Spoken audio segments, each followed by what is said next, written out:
Merci. Monsieur le maire, mesdames, messieurs les conseillers municipaux, vous avez largement commenté durant la campagne le fait que le retrait de cette délibération lors du conseil municipal aurait été lié à l'alliance de Changeons d'avenir avec le Parti des Arlésiens. Comme vous vous en doutez probablement, nous sommes, au sein de Changeons d'avenir, hostiles à cette inflation technologique et sécuritaire. Nos peurs ne sont pas les vôtres. Ce qui nous fait craindre pour notre sécurité et pour celle de nos enfants, ce sont les changements climatiques, la pollution de l'eau, de l'air, du sol, mais aussi la ségrégation sociale, les violences policières, généralisées, la mainmise des entreprises privées sur les biens communs.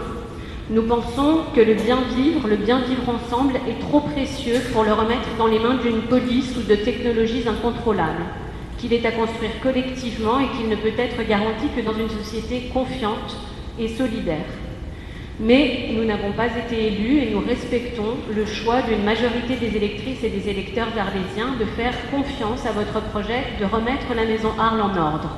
C'est donc sur ce point que je souhaite vous interpeller. Ce projet inscrit dans le cadre du Fonds interministériel de prévention de la délinquance et de la radicalisation 2021. C'est un programme qui se décline selon 3 axes principaux: la prévention de la délinquance et les actions favorisant la relation entre la police et la population, la lutte contre la radicalisation et enfin la sécurisation des sites et l'équipement des polices municipales. C'est un projet donc de prévention et non de répression dont il s'agit. L'enjeu est de prévenir la délinquance, les violences commises envers les femmes, les violences au sein des familles. Pourquoi donc foncer tête baissée vers une solution strictement technologique et exclusivement répressive, dont les coûts sont exorbitants et les avantages très douteux? Concernant le caractère douteux des bénéfices, Jean-Frédéric Desjean, avant moi, a montré l'inefficacité prouvée de ces dispositifs à une époque où il n'était pas encore permis de se promener en permanence de façon masquée dans les rues. Imaginez ce qu'elles vont devenir dans l'avenir. Pour prévenir les violences, la délinquance, nous savons très bien que les besoins les plus urgents sont ailleurs.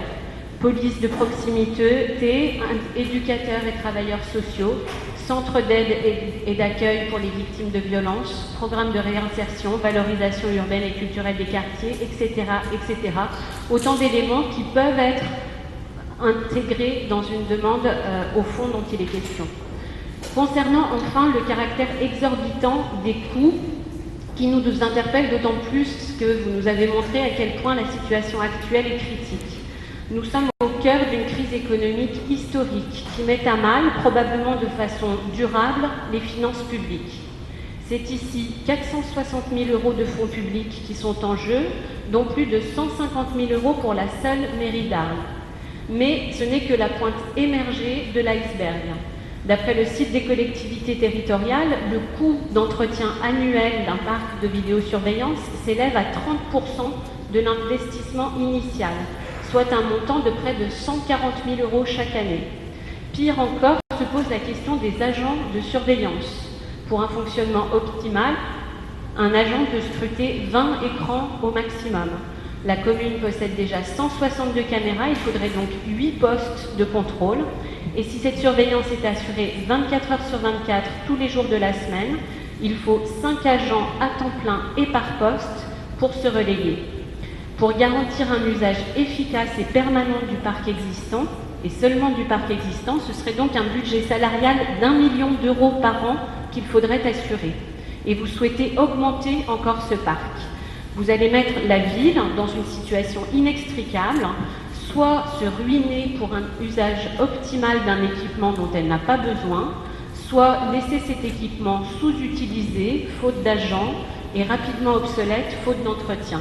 Dans les deux cas, c'est un gaspillage de fonds publics et une perte nette pour la collectivité.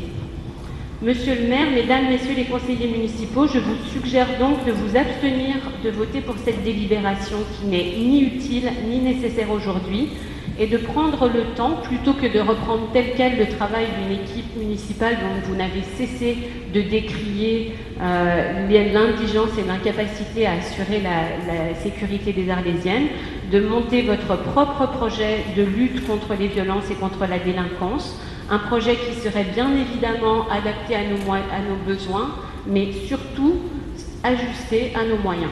Je vous remercie beaucoup. Merci, Madame Maris.